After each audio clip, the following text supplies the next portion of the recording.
So we're in the situation of Yibum, of levirate marriage. So we're in the situation of a widow who's going to marry her brother-in-law. And in general, she'd wait 3 months because she might be pregnant. And of course, the whole mitzvah of Yibum, of levirate marriage, only applies if the husband is childless. Very interesting, again, as we talked about yesterday, we are seeing the whole world through the point of view of the husband. If the husband is childless, then the wife is tied up in the mitzvah of Yibum. So, and we'd already talked in the Mishnah about the fact that, we need to wait to see if she might be pregnant, and what happens if she carries out Yibum and turns out she is pregnant. And the Mishnah is going to explore this in a little bit more depth. Mishlo shahat achar ba'ala shlosha chodeshim.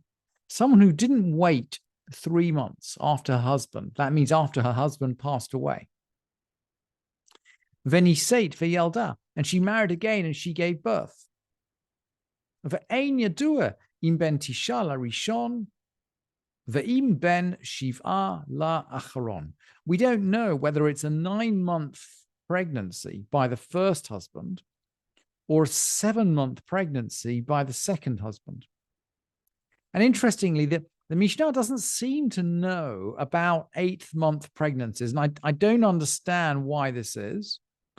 But kind of the Mishnah does seem to know about premature births. But from a point of view of the Mishnah, premature birth is after 7 months. So it's not after 8 months. So the Mishnah is going to talk about a full-term baby, that's 9 months, or a preterm baby, that's 7 months. I don't know, maybe the calendar wasn't accurate enough for them to figure out exactly the 8-month term. I'm not sure. But anyway, these are the 2 examples that the Mishnah brings. And so we don't know the parentage of this child. It might be from the previous husband, and it might be from the new husband. So let's just let this scenario play out a bit. Hayula banim min harishon uvamnim min hasheni. So she had sons from the first husbands, and she had sons from the second one. And now we're going to say choltzim velo miyabim. They perform chalitza and not yibum. So we understand at this point that this son, this 9-month to 7-month son, that we don't know who this son, whose parentage is indeterminate, he's died. He's died childless. So we've moved on 1 generation. He's grown up. He's died childless. He's married. He's died childless. His wife is going to perform chalitza and not yibum, because we don't really know who his brothers are. And one of the tenets of levirate marriage, of yibum, is that, again, looking at the world through the point of view of the man, the brothers, the definition of a brother in terms of yibum, in terms of levirate marriage, is someone who is your brother via your father. In other words, who share a father. The pasuk says, Ki yeshvu achim biyachad, when 2 brothers dwell together. And the Gemara learns out from that point that they have to have the same father. So 2 brothers who are maternal half-brothers are not implicated in yibum at all. It doesn't work. But if they have to have the same father, and so if we don't know who the father is, well, we don't know, the mitzvah of yibum. If we don't know who the father is, maybe this person is going to marry he might be marrying his sister-in-law via his father. They might share a common father, in which case it's a mitzvah, or they might only share a common mother, in which case you're marrying the wife of your half-brother, and you can't do that. It's back to the tension that we looked at when we began this Masechet. The relationship of the wife to the brother-in-law is basically a forbidden relationship. except for Yibum. So if we don't know exactly who the parentage is, we're going to do Chalitza and we're not going to do Yibum.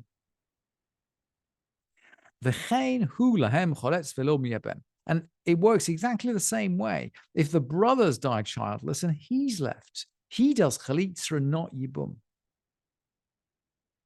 Now, what if he had brothers by the first and also by the second, but via the father, not the mother? So maybe this father had another wife. So he's got brothers via the first father and brothers via the second father. Of course, we still don't know whose the father is, but there are brothers around. He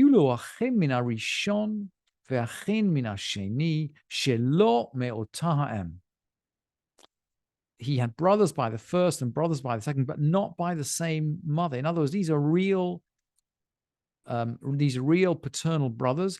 And of course, because they're not by the same mother, there's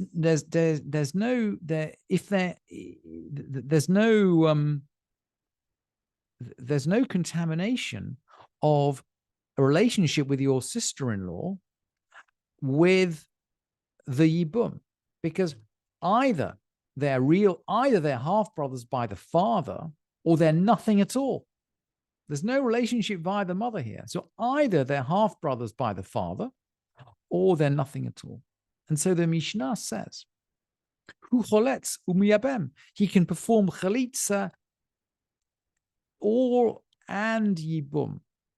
Vehen cholsin umiyabim. And they can perform chalitza or yibum. And the Gemara explains here that actually he would perform chalitza with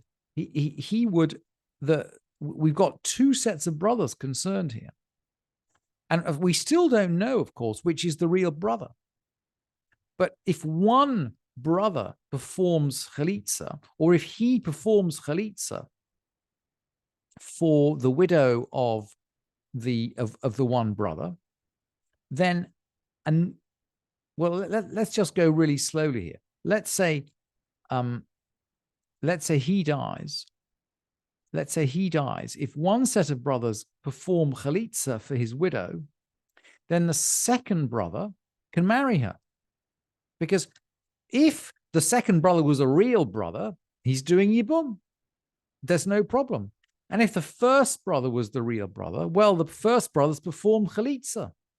So she's free to marry anyone she likes, including the son of his maternal half-brother.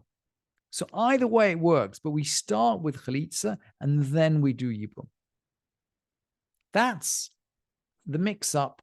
That's the mix-up of the parentage.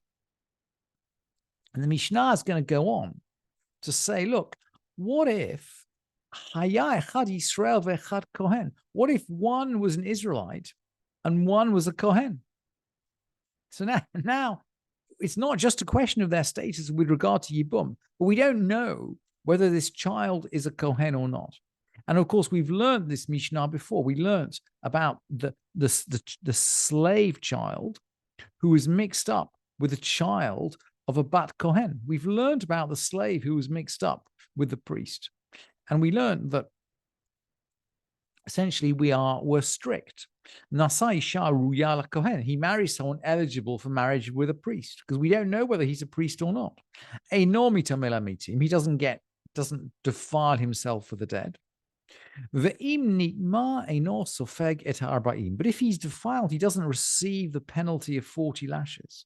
Because to punish someone, we learned this Mishnah before, to punish someone requires proof. And of course, we don't have proof. We don't really know whether this child is a Kohen or a Yisrael. So he can't defile himself. But if he does defile himself, if he comes into contact with a dead body, we can't punish him. And similarly, he can't eat truma. But if he does eat it, he doesn't have to pay back the principal and the fifth. Because in order to serve a debt on someone else, in order to take a penalty from someone, you need proof. And there's no proof. And he doesn't get he doesn't get truma on the threshing floor. Truma, he can sell truma. The money will belong to him if he sells truma. Again, we can't take the money away from him because that requires proof. He doesn't get a share in the holy thing, so he can't offer sacrifices. We don't let him sacrifice. But if he's got holy things, we can't take him away from him. And he's exempt from the shoulder and the cheeks and the maw, which are the priestly portions. And if he has a firstling, well, we don't know whether he has to give the firstling to the priest or not, because maybe he is a priest. So we let it graze until it's blemished. Okay. So what if both of them are Kohanim? Hayu Shnehem Kohanim. Hu onen alehem v'hein onanim alav. So if they're both Kohanim, then he must be an onen for them and they must be onanim for him. In other words, an onen is someone who's exempt from any mitzvah. And if your father dies and you're a kohen, you can't perform the service in the Beit Mikdash on the day that your father dies. So again, we don't know which of them is his father, but we know that he's a kohen. He's not going to. He's going to be he's going to effectively mark both their deaths by not performing temple service if he's down on the rota on the day of their death. And similarly, they are going to they will be onanim for him. This, we presume, by the way, only one of them is alive, by the way, because it's very difficult to imagine. The Gemara has a situation in which both of them might be alive. She was only betrothed to the first one. Well, it's difficult to take this in. I think the Mishnah says v'hein onanim alav, it means either one of them, but not both of them. In other words, is going to be onen for him. He doesn't defile himself for them, and they don't defile themselves for him, because it's not a certain connection. Hulu yoresh otam, he can't inherit from them, but they can inherit from him. Aval hein yorshim oto ufatur al makato ve'al kilato shelazeh ve'shelazeh, and he's exempt if he curses and strikes them. There's a particular penalty for cursing and striking your parents. But in this case, of course, we don't know which is the parent. And the Gemara brings the possibility that he might curse or strike both of them simultaneously, in which case he is liable. But in general, he's not.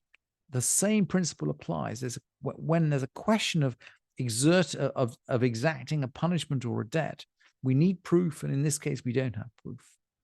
But in terms of the mishmar, the temple watch, he actually goes up in both of them. But he doesn't get a portion, doesn't receive a portion of the holy things in either case, because we don't know which one he belongs to. But if both his possible parents were in one watch, i.e. they're both on duty in the temple at the same time, at that point, notel chalek echad, he gets one portion rather than two, because he is certainly one of their children's.